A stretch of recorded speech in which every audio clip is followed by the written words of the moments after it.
But then when Ibrahim bought his baklava out, that was it, right? That was it. Deal done, right? They were like, are you the madman who sends us 72 pages, destroys our faculty? I said, yeah, I'm the same guy. Assalamu alaikum, everyone. Today I have with me a very special guest, Shaykh Tawfique Chowdhury, who is the executive chairman of Mercy Mission, is someone that I've long wanted to speak to you and ask a whole bunch of questions. So this is like a dream come true for me. I want to go through all of your, I think you're like a slightly heterodox perspective on life. So you became a scholar, you became a businessman, you're very, very involved in the charity space. You're thinking about doing things in a different way. But I want to start first, Sheikh, with your early story. So there was like a period of you were born in Bangladesh, you went to Saudi Arabia, you grew up there, and there's a period of atheism in your story as well. Yeah. And then you went to Medina. How did that whole thing happen? So I was born into a bit of a secular Bengali family. Religion wasn't important to us, though my mom did go for Umrah, my father did go for Hajj. But then it was the danger at that time was if you were too Islamic, you'd become marginalized. You'd be identified as a Jamaat Islami. You'd be identified as a Shibir, which is like apparently certain people that identified with Islam and then used to kill people. So, in Bangladesh. In Bangladesh. So there were all these sort of negative connotations with becoming practicing. And there was no one really of knowledge or any sort of piety in my family other than my great-great-grandmother. And of course, my great-grandfather. However, they weren't scholars, they weren't ulama, they were just simple, righteous people praying their daily prayers. And they were still alive? At that point, they were, but they were obviously, they had become of very old age. And so, the rest of the family, extended family, was pretty much out of control in terms of their disbelief. I personally, grew up in Saudi, but didn't learn anything of the deen. Went off to Australia when I was about 16.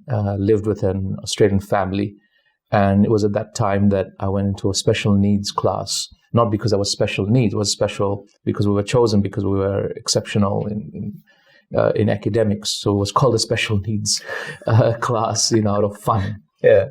And we were given access to university level studies. And it was at that time that I was introduced to some of the theories and philosophies from Plato and Aristotle and others, and we started to disbelieve in Allah.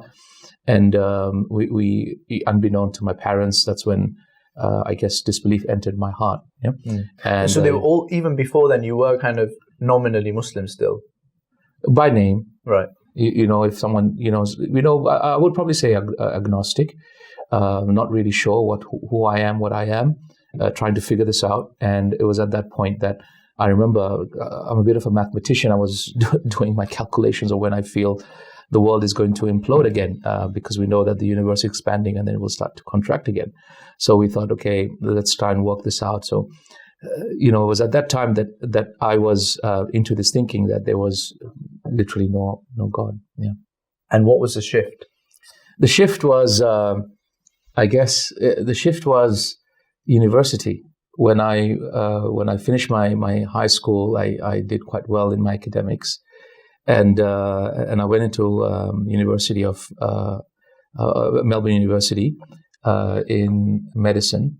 And it was at that time that I met some brothers at the Muslim table, and Ibrahim was his name. He gave me some baklava. I said, "Oh, you like baklava?" I said, "I love baklava." So why don't you come to the prayer room? There's more there. So I used to just go there just for the baklava.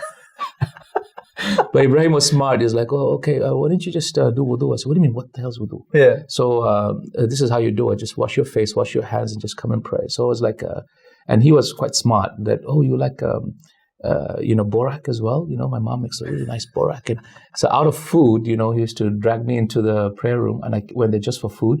And because my mom used to give me curry stuff, which would smell in the morning, because by the time it was lunchtime, it would be smelling in my bag, so I should throw it away. So I was literally, hungry. So I used to go to prayer room just for food, and that's how slowly Islam entered into my heart. Allah. And then I remember what happened was I still didn't believe much until anatomy class, which was we were dissecting a really big lady that was my cadaver. And when I was dissecting, was extremely impressed with the way that the whole human body was created and the intricate details. And that's when it became clear to me that it's not possible for a cyclone to go through a car yard, a second-hand car yard, and a scrap heap, and then suddenly you get a jumbo 747, because that's exactly what they're claiming. What atheists are claiming is that all of this miraculous creation came through just very simple chance, which is nonsense. It's like giving a bunch of typewriters to a bunch of monkeys and then suddenly you get Shakespeare. What are you talking about? That doesn't happen, This randomness, and also not just randomness, but the fact that this randomness is happening billions of times a day, right? And not just that, but the fact that the DNA molecules, not the fact that they've just come together, the fact that they've come together and now they benefit knowledge, and it came together in a way where it can be replicated that leads to proteins that lead to a complex human being. All of this was very, very clear to me that there's intent behind it and there's a creator behind it.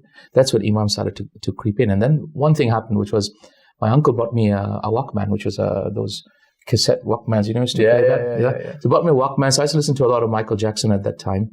And then suddenly my dad had, in my house, he had a box of cassettes, and one of them was a Quran one. I was like, okay, what the hell's this? So I just put it in, and there was a man that was crying a lot there, it was just the end of the last juz, and he was in the dua of the Khatm al-Quran, and he was crying.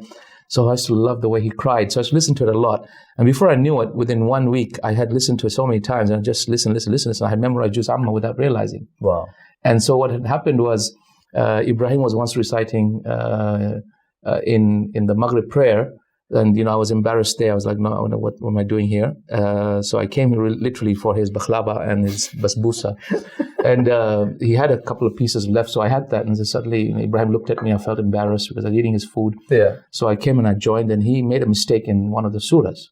So I corrected him because I just knew it. Like, hey, that's not what it is. It's not. This is not the verse that's right after. So I corrected him. He said, "Oh, you know Juz Amma. From now on, you're an imam." No. So there's this guy who doesn't really believe in God yet, and now he's the imam. So that's how Islam, Allah dragged me in. Dragged me into faith, and so this is how Islam came into my heart. Alhamdulillah. And was that all in your first year? How long did that period take? About 6 months. Wow. Yeah, all in the first year. And that's really, I find that really fascinating. That there was the intellectual piece there. But actually, it was the human connection, and very much so. And I was reflecting, and slightly jumping around, but after the Fath Makkah, Rasulullah, I think in the Battle of Hunayn, he gave some of the leaders of Quraysh big amounts of the booty, right? I think Sufyan radiallahu anhu, and someone else, maybe Suhail ibn Amr, and someone else.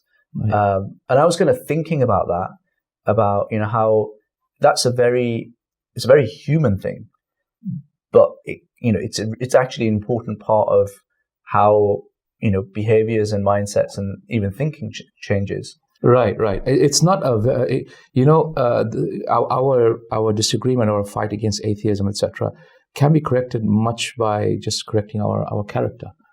We don't necessarily have to fight this battle on an intellectual, battlefield, because at the end of the day, we know Islam is superior intellectually. You cannot defeat Islamic theology to a sane person. You just cannot. However, they tend to continue to fight simply because, they haven't seen from us anything else. And definitely good akhlaq trumps, logical reasoning and intimate and all these intellectual arguments trumps it by far, absolutely. And if somebody wanted to argue with me, is there a God or not, I would have 1,000 arguments. But then when Ibrahim bought his bakhlava out, that was it, right? That was it. Deal done, right? That's it. That's the bakhlava that gets you. That's the bakhlava, man. That's it. I'm telling you. What, do you know Ibrahim still? Yeah, Ibrahim is such a beautiful man.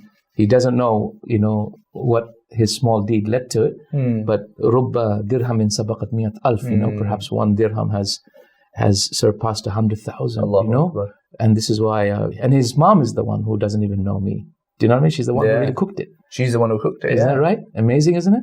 And so if Allah accepts the work that I'm doing now, can you imagine Ibrahim or his mom would come on the Day of Judgment? It's like, what's this? I said, this is for you. This is the baklava. This is the baklava. It's crazy, isn't it? Amazing. Amazing, Allah. And Shaykh, you strike me as a man who doesn't do things by halves. And I don't know this part of your story at all.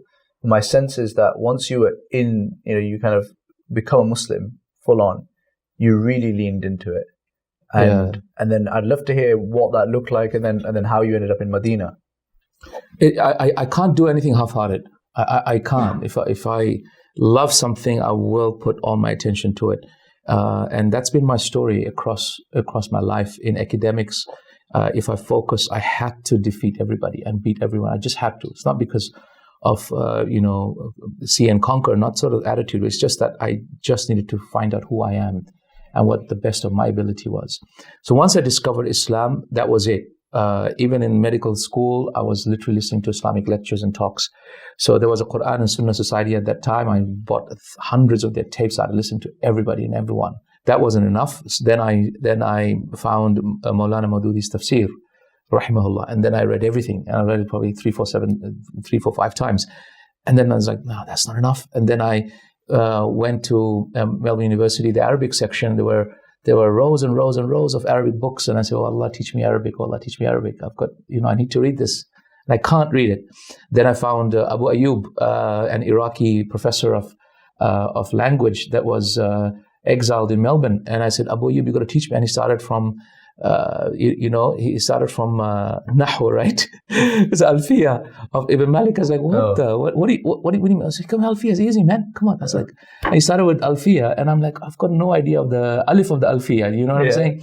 And so that didn't work. Then I signed up for Arabic as a second language program along with my medicine.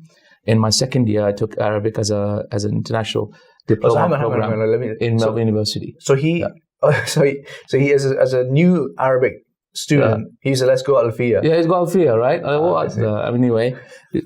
Anyway, so then, and then I went to. Do you know it now? Be like, of course, we had to study. We had to study Alfiya in Medina. That was I think we took vast majority of Alfiya in our 4 years. And you have to memorize it still? Or? No, but I didn't memorize Alfiya. But I did. We did study quite well. The first year was terrible for me in Alfiya, but the second year I had a Mauritanian teacher, and it was like language and grammar was like asal. It was like used to drink asal from his mouth. And he was amazing. That's when I fell in love with the Arabic language, and I couldn't speak English anymore after that. It was just Arabic. Yeah, and then I said, okay, look, I'm going to do advanced diploma in modern languages.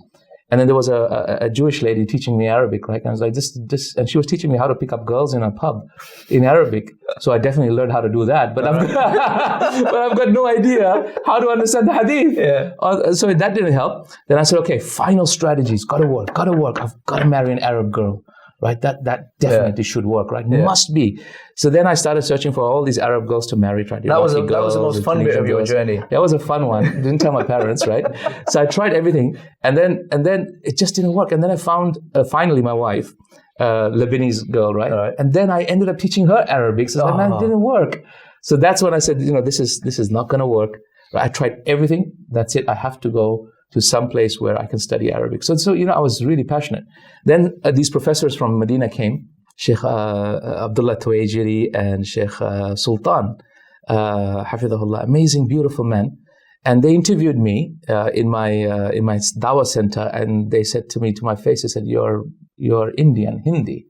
We didn't come to Australia to take Hindis, we came here to get Aussies. So we will not accept you. I said, with tears in my eyes, it's not up to you, mate. You do the interview. It's not up to you. Literally, I was that rude to them. It's not up to you. You just make sure you do the interview, and then we'll leave it to Allah Azza wa Jal. And what I used to do is I used to get my paperwork, and they gave me a fax number if they wanted to add anything. Every week, I sent them 72 pages of fax every week.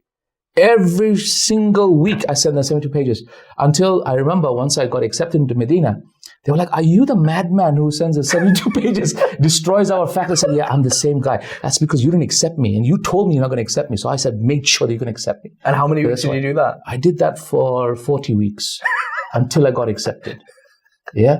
I'm telling you, persistence, man, you know? And it's not easy to fax things as well.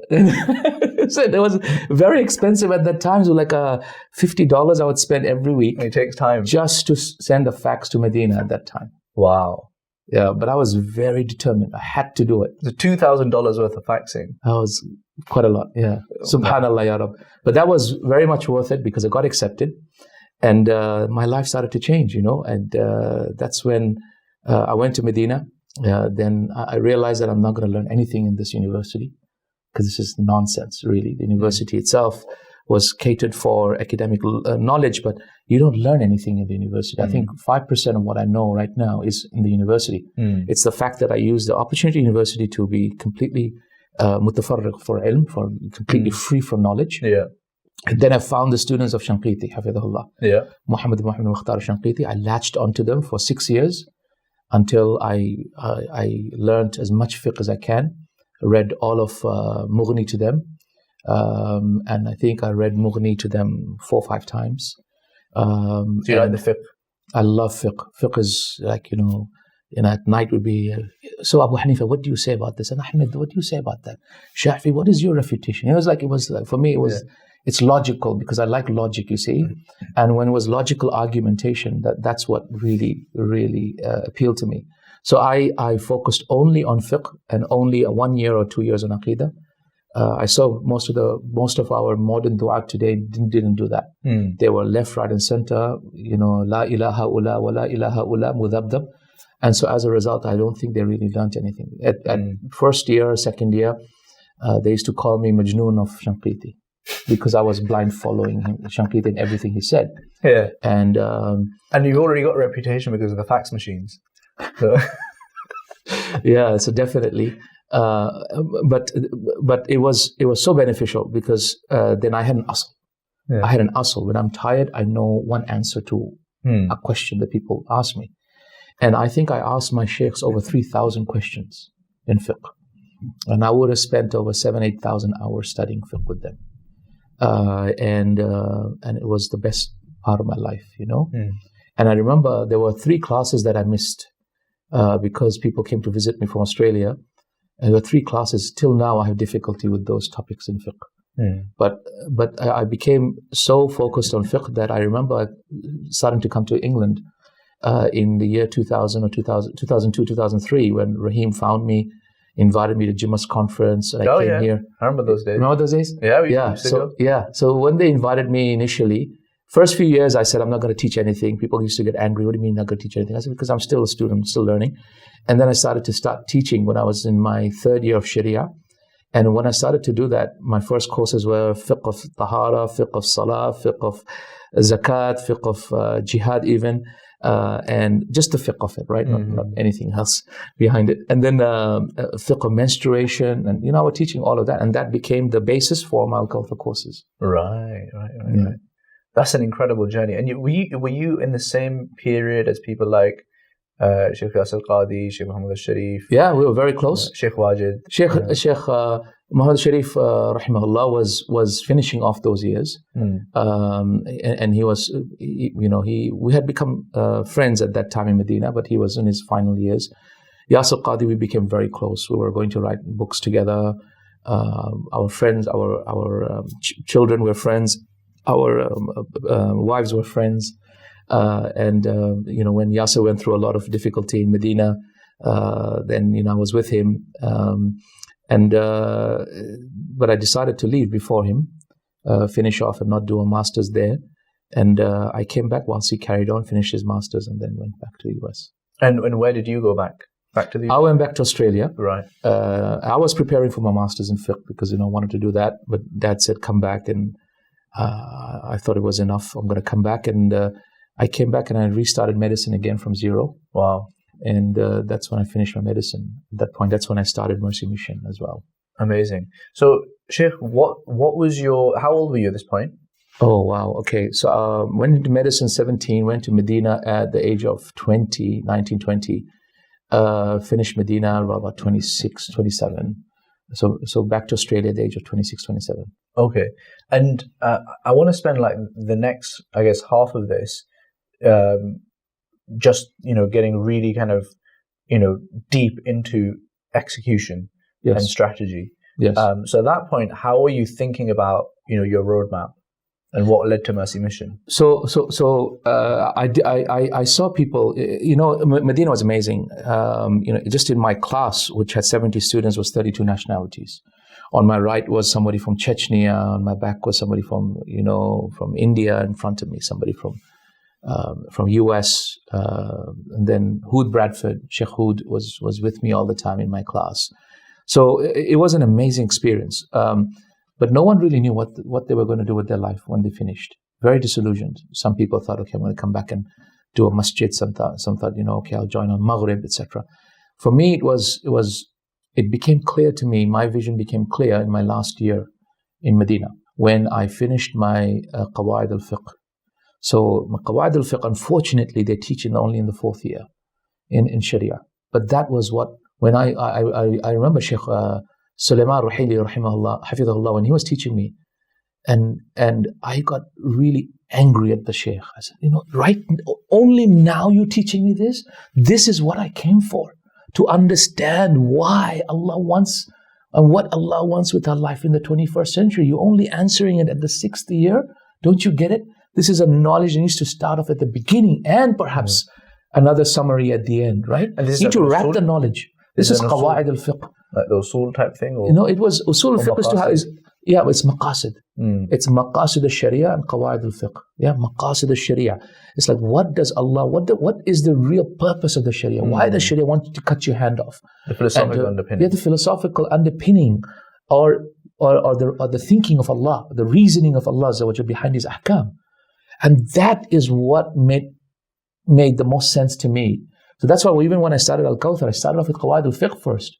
Because I understand the modern Western thinking. It's like you need to understand why before you understand what. And unfortunately, Islam and the way we are taught is all about what. And then the why comes so minuscule. I said, that's complete nonsense. You've got to start off the other way, right? Because we are being attacked into thinking that, Islam is completely illogical religion in a medieval bubble. We're inappropriate for the 21st century. So explain the why, it's relevant. And then the what will come later, inshallah.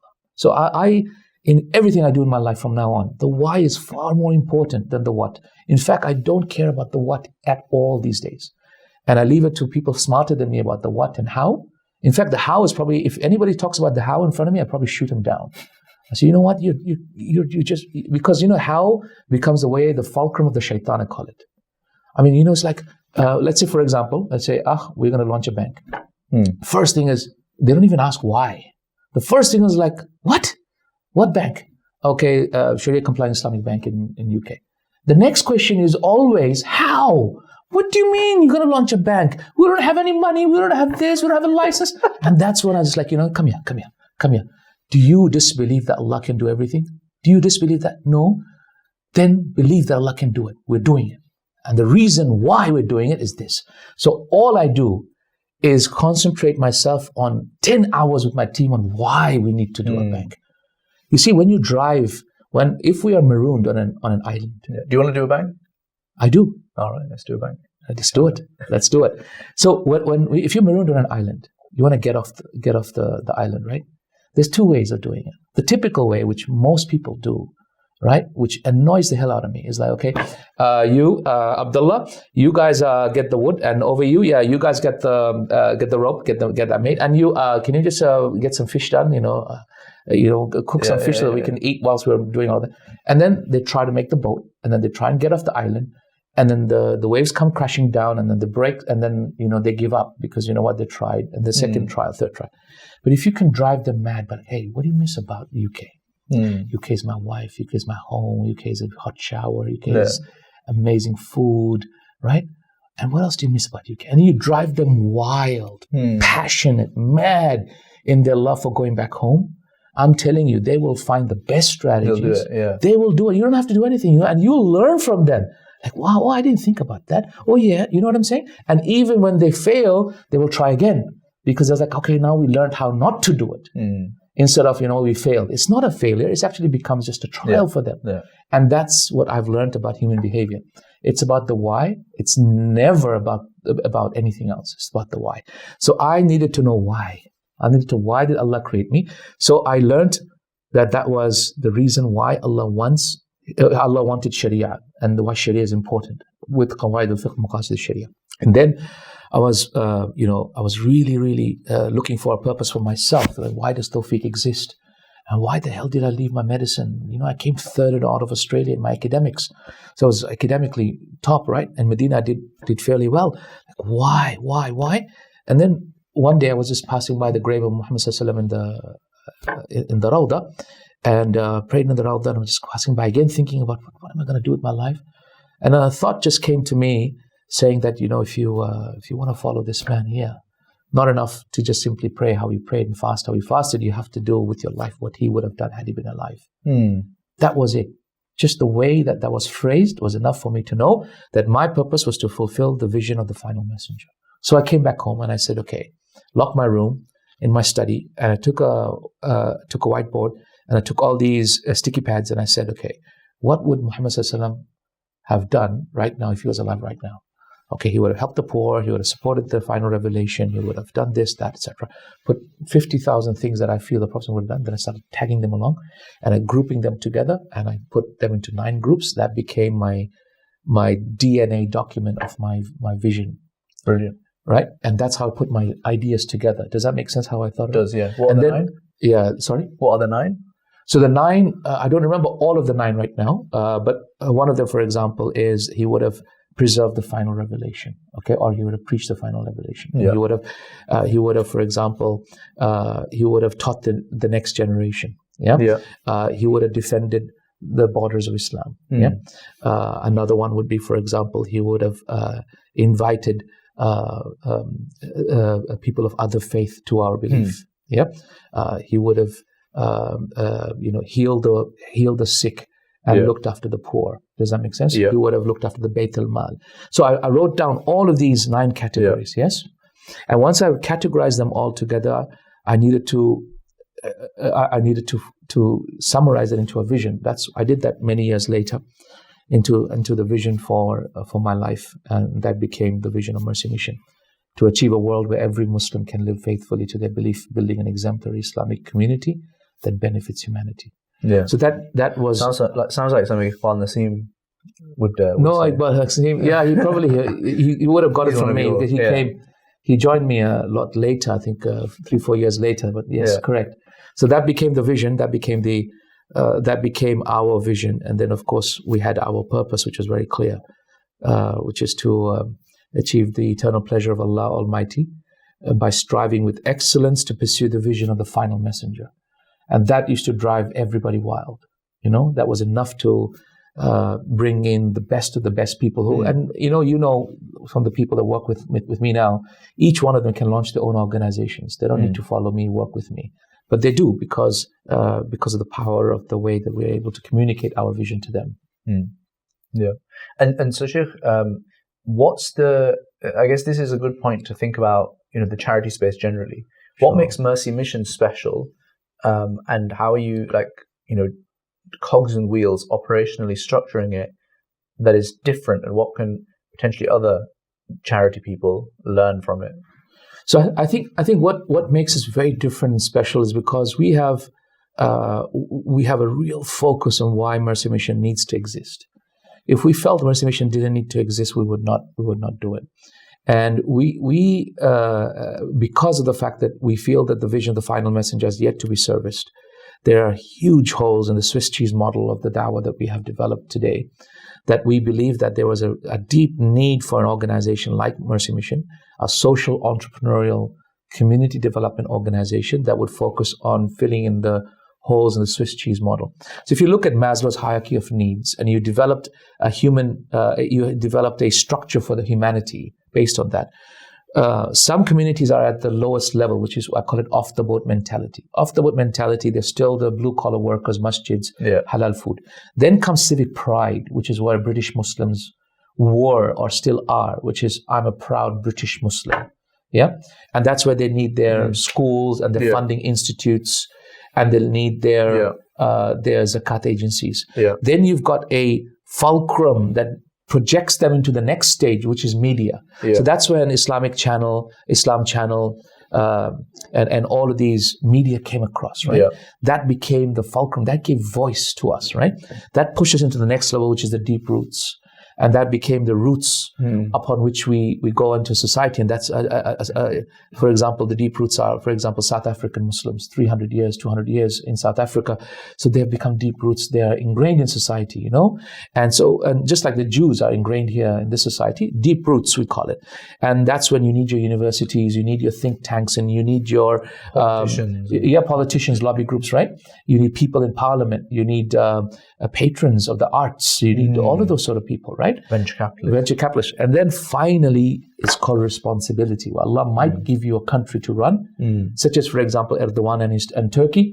So that is your responsibility. This is the way I think in my life, okay? Wherever I go with Mercy Mission, my same vision applies, but my strategy changes according to Maslow's hierarchy of needs on this structural map over here.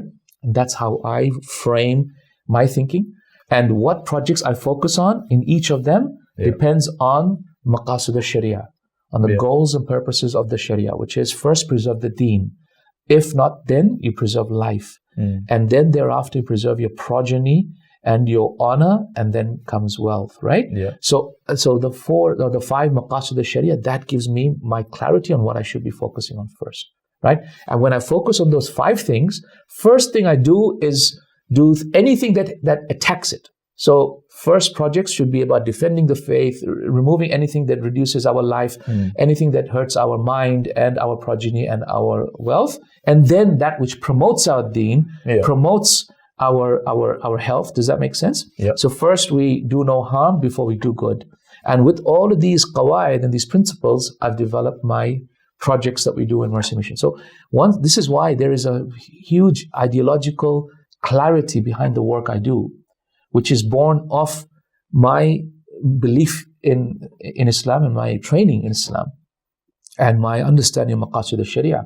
It's not random ideas that I follow. It's very logically connected. But of course, I do. And have you documented that anywhere? Yes, that's my DNA document. Yes, correct. Have you made that public? No. Will you? One day they're asking me to write a book about it. I'm 46 at the moment. I thought, like, wait till I'm 50, because I tend to think that I'm not ready yet, but I might do so, inshallah. I think you should, because that's the thing that then gives a lot more people a crack at a clarity at it, the roadmap. Right.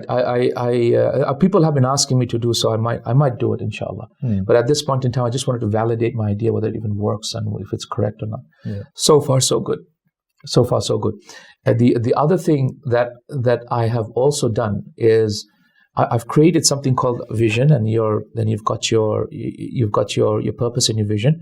Then I've created a set of rules, a bit like when you're skiing down a hill, and you've got these poles. You need to ski in between these poles, right? These flags and poles. So created certain rules that I believe have to be abided by. And those rules is what has enabled me to accelerate my strategy. And an example of a rule, for example, is number 1 or number 2 in anything I do. Number 1 or number 2 in anything I do. If I cannot be number 1, number 2 within 3 years, in any sector that I enter, then I stop and I shut it down and I close it and I just give my project to somebody else. Okay? If I'm not number 1, number 2, I will stop doing it. And that's why Mercy Mission is seen in a good light, because our projects are number 1 or number 2 in what we do. Otherwise, we just shut it down. We just don't do it. You're like a VC in many ways. Because so I come from like a startup space. Right. And what you want to do is, cull the bad ideas quickly. Let the winners run. Let the winners run, right? And cut your losses, right? Yeah, absolutely. We've got to do that. Time is short. Shaitan's after us.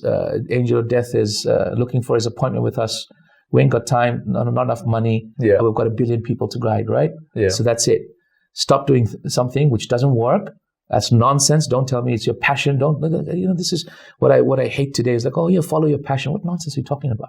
And oh yeah, follow your dreams. Look, yeah, bloody hell. And then no, that's not what it is. Do what's right. and understand what you're good at. Yeah. And then love the thing that you're doing, and then make yourself love it. Yeah. Right? Even if you hate it now, a day will come when you'll love it. Because you know you're good at it. Right? And you'll know. كُلٌّ مُيَسَّرٌ لِمَا خُلِقَ لَهُ. So everyone is helped by Allah to do what He has been created for. So figure that out. Figure out your purpose, and you'll find that Allah Azza wa Jal will give you amazing success when that marries together with what you're doing.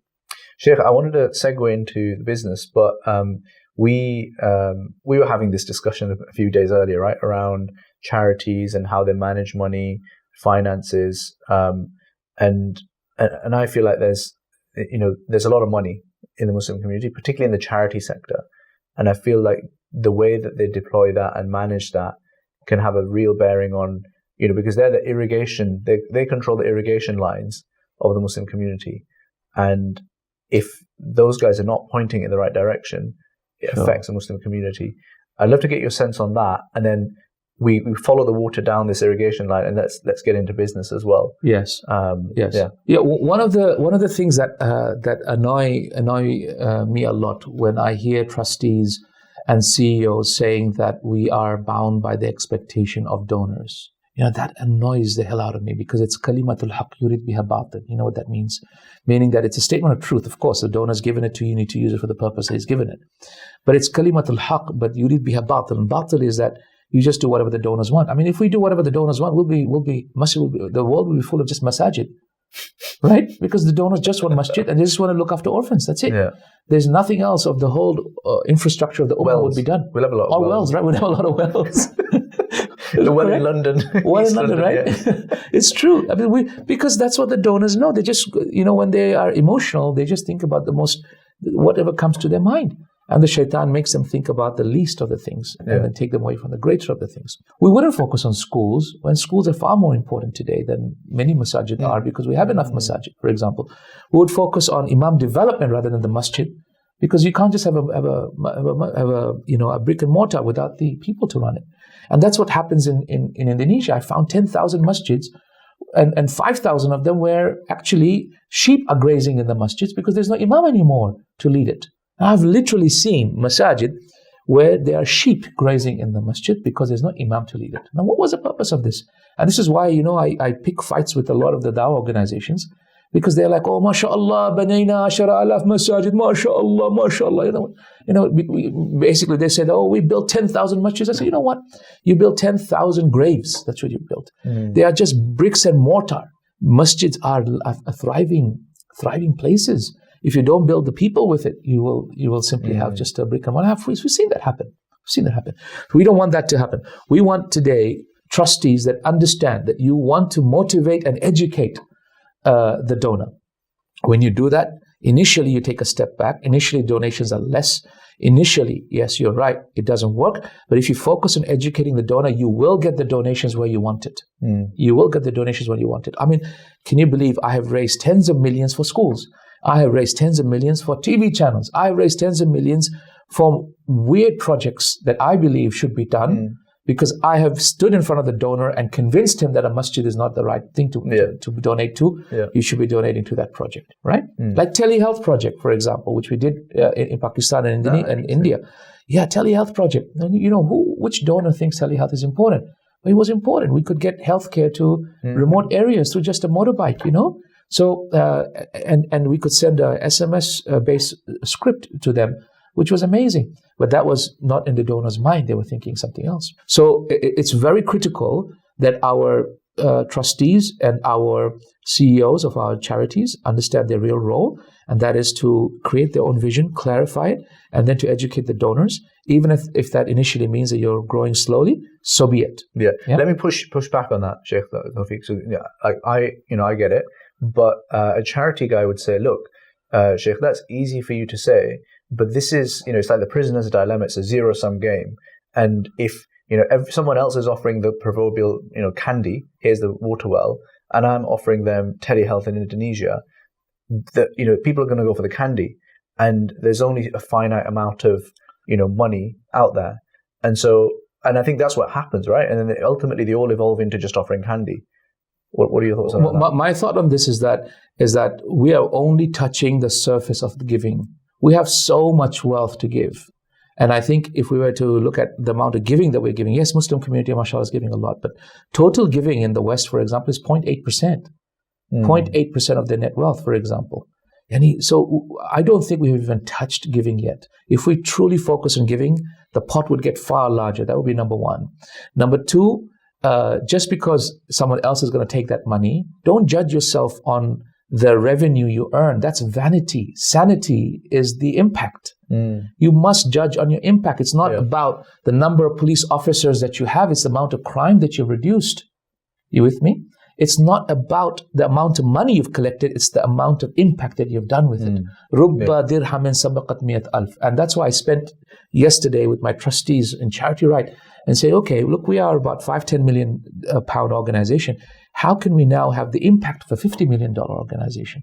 That's by making sure that one agenda of ours is not just the same agenda, it's also multiple agendas that we can look at. For example, through feeding, we can also save a child from slavery, for example, and going into the sex slave trade, for example, that's pretty rampant worldwide, you know? And so we want to make sure that we can stop multiple problems with one stone, right? And this is why most of our leaders today in the charity sector and others, they lack strategic thinking. This ability, this dimension of their leadership called strategic thinking, they don't understand. Leadership is a game of a seesaw between 90-day priorities and 5-year goals. You've got to understand your leadership is between 90-day priorities and your 5-year goals. You can't simply focus on your 90 days because then you lose your track of your 5-year goals. And a lot of our CEOs and our trustees do not understand that. But a day will come when they will understand that those people who have moved into sectors that they are now considering to be not important, they will eventually win. Because you see, the generations are changing. And the generational change is meaning that they don't want to keep putting their money into a big black hole. That's number one. They want to see real change. And they are also second generation, third generation wealth that's coming in now. We are no longer as stressed as our parents were, who were really worried that their kids were, going to be without a home. We already have homes. And alhamdulillah, we're already well looked after. Now we want strategic change. We want strength to be developed. That cannot happen except by being strategic in your giving. And Shaykh, there's an interesting, I heard someone say this, that the best wine is apparently from the grapes that are grown on rocky outcrops and have a bit of stress to them. Yes. It's not from the ones that are, in the kind of fields become really fat and juicy. Absolutely. Because they lose that ability. Absolutely. And if you think about it, if a charity is fed on the candies, you're kind of sucking at the teat of the donor every year. Absolutely. Sure, it might be harder for a charity that's looking to do something slightly different, but you build the muscle, and then over a 10-year period, you've become sustainable. Absolutely. And much more impactful. Absolutely. And then everything kind of falls away. Absolutely. And you got to understand that the retail customer isn't the only charitable donor. They are big institutions and they want to donate too. There's something called CSR funding. There is a legal obligation in certain jurisdictions to give 1 or 2% of their operating income away in CSR. It's actually legally obligated in certain jurisdictions, and that money can be addressed. And a lot of the non-Muslim funds will give to your causes because there's such a huge overlap between our vision and theirs. And so it's very critical that charity sector trustees and leaders start to think a bit more wide. Don't just look at a B2C solution, look at a B2B solution, which is business to business solution. Go out to the funds and speak to them. And they are strategic thinkers. They are not emotionally driven, just like their retail customers. And those people are probably larger. And that's one of the biggest changes I've made in my life since 2015. The last 5 years, people say, oh, Shaykh Chowdhury is no longer in the dawah scene. I said, what do you mean I'm not in the dawah scene? I'm just in a different sector, in a different field. I'm actually going towards my destination, if anything, faster, just because I'm doing it a little bit differently. Yeah, very interesting. I guess, these charities that have to set up slightly differently because, their, go-to-market will be different. Yes. You'll have to learn a different muscle. But what got you here will not get you there. If you always do what you always did, you'll always get what you always got. If you want to get what you never got, you must do what you never did. So you can't take your charity from 1 to 5 in the same way as you want to take it from 5 to 50. You can't. And that's the same thinking. You think you're going to get to 50 by using the same strategies, got to 5, and that's the definition of madness. Yeah, right? Absolutely. So, Shaykh, I wanted to move to business. You're a Shaykh who has run and exited hospitals and other entrepreneurial projects. Is it wrong to be rich in Islam? I don't think so at all. Out of the Ashara Mubashirin bil Jannah, we know that Zubair ibn Awam was filthy wealthy, right? 56 million dirhams he left as inheritance. 56 million dirhams. And so he's Ashara Mubashirin bil Jannah. Abdurrahman ibn Auf, so much wealth, so wealthy was Abdurrahman ibn Auf, radiyallahu ta'ala anhu. So it's not, it is complete. Uthman, oh come on, Uthman, how can we forget Uthman, radiyallahu ta'ala anhu?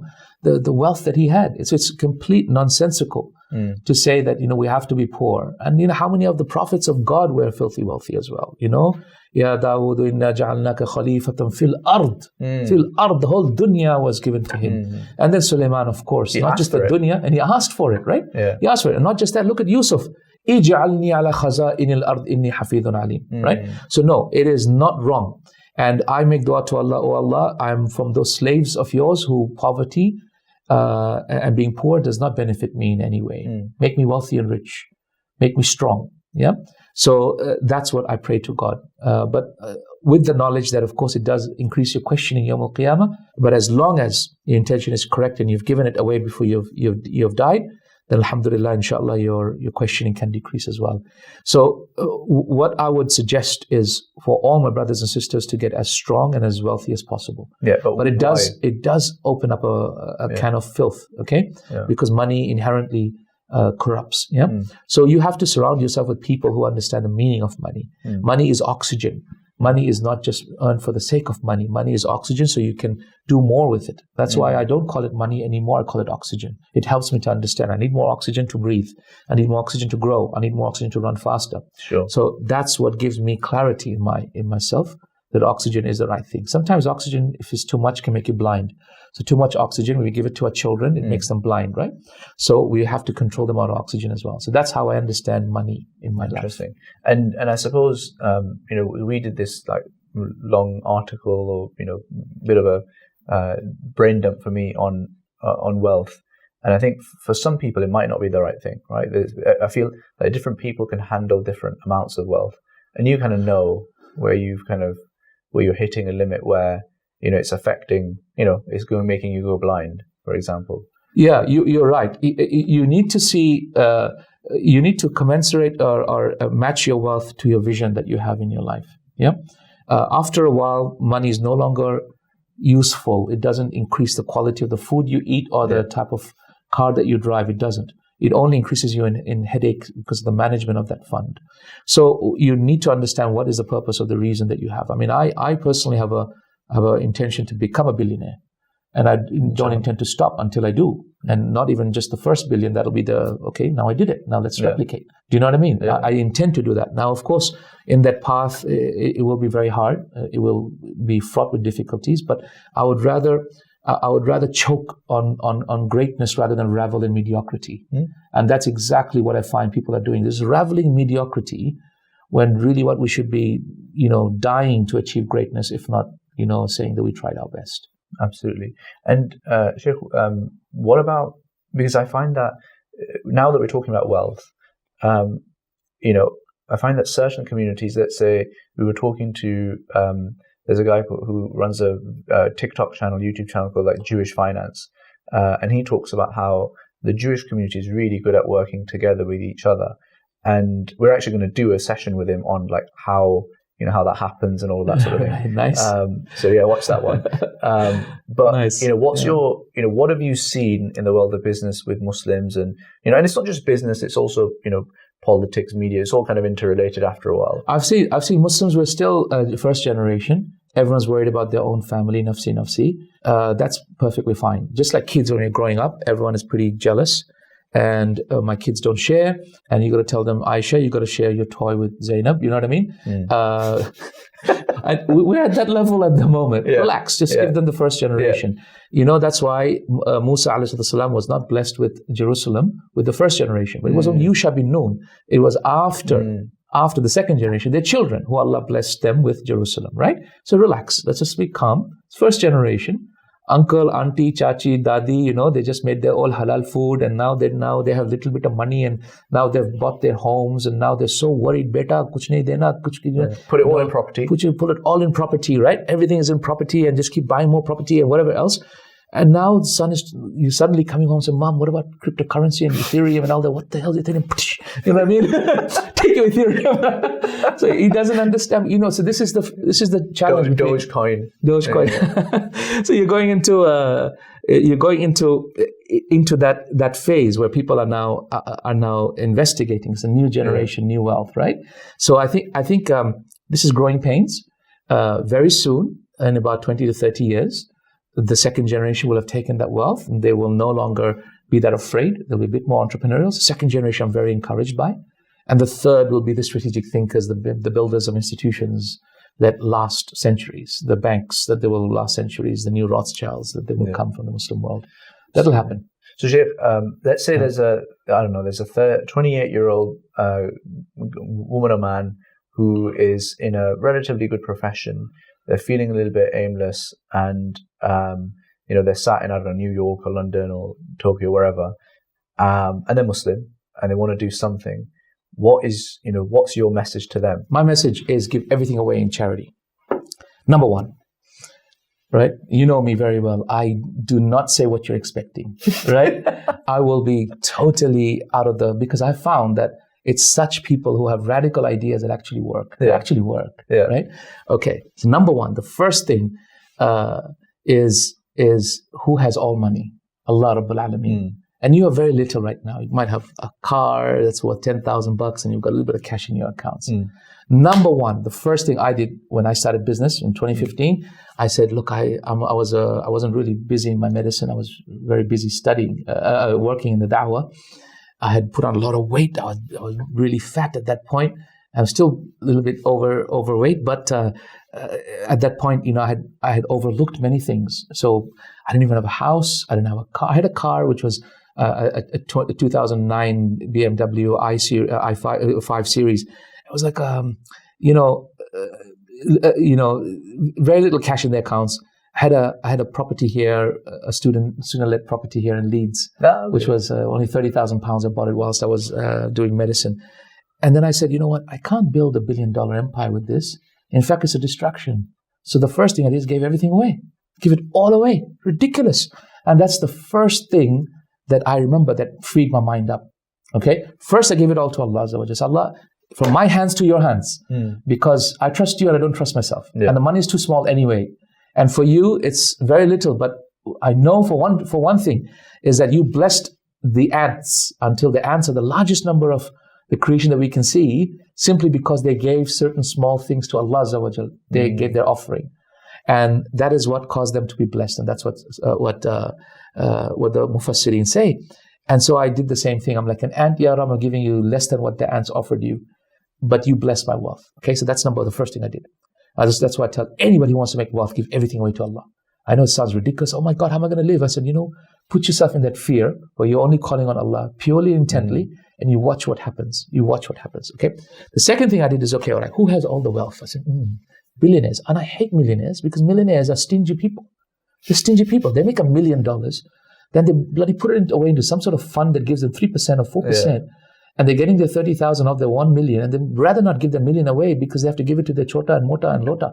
So as a result, they're not really doing anything with their millions. 2-3 million locked away in some fund, making them a little bit of money so they can live off it, right? They don't give it in the cause of Allah. So millionaires are usually pretty stingy. And in my donation strategies, in my charities, I found millionaires are pretty stingy people.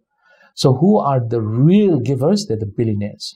So I set a criteria. I said, number two, after giving everything away, second plan is I need to find billionaires that have become billionaires from zero in one lifetime. So I found 17 billionaires. Wow. Right? 3 non-Muslims and about 14 Muslims. And I spent time with them and I called them up and said, listen, steak dinner. okay? And I'm buying a nice coffee, and I just want to ask you some questions. So I met 17 billionaires in the year 2015, sat down with them one-to-one. It was easy because I had a bit of a name and profile. Yeah. I even sat down with Tony Fernandez, for example, on AirAsia. Right. And I sat down with him and I said, who the hell are you? What the hell makes you so good? And why does God give you wealth and not me? Yeah. And I found the following. Okay, this is amazing. You should do it. Okay, number one thing I found that they were all very simple people. Okay, nothing unique about them. No one had an MBA. No one had a Princeton degree. No one had an Ivy League education. No one, and I was far more eloquent than them in speaking. And I smelt better than them. I dressed better than them. And you know what? They weren't particularly attractive. They were, no one was using their image or their status. None of them came from very wealthy, rich families. They were all born from middle-class families. Okay, so that was number one, which gave me reassurance. I didn't need to have anything special quality that they had, which gave them an edge. No. The second thing I realized is that they found an edge. It's called an edge. A bit like, I have found an axe that's very sharp. We need to find our sharp axe, whatever it is. Okay, but the difference is as follows. Is that they took their axe and they kept on chop faster. And all they figured out is how to do that 1,000,000 times faster than anybody else. That's it. But if that one edge that they have gives them 2% or 5% or 3% profit, they just figured out how to speed it up. That's all that was there. And I can give you the example of Shaykh Khalid al-Shithri, Hafidhahullah. The other day, I met him. I started laughing. He laughed. Why is he laughing? Because one of his companies bought a property from another company and they don't even know each other.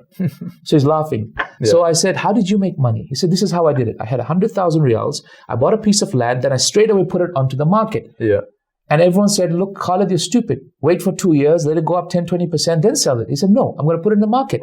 He put it up for just 5%. He found someone to buy it for 5%. With that 105,000, then he bought another one. And he put it again only at 5%. What ended up happening? He just put that 5%, made it flip over 10 times. But the biggest impact was that in the market, his name was established that Khalid buys and sells property all the time. So people thought I had so much money. They didn't know it was the same 100,000.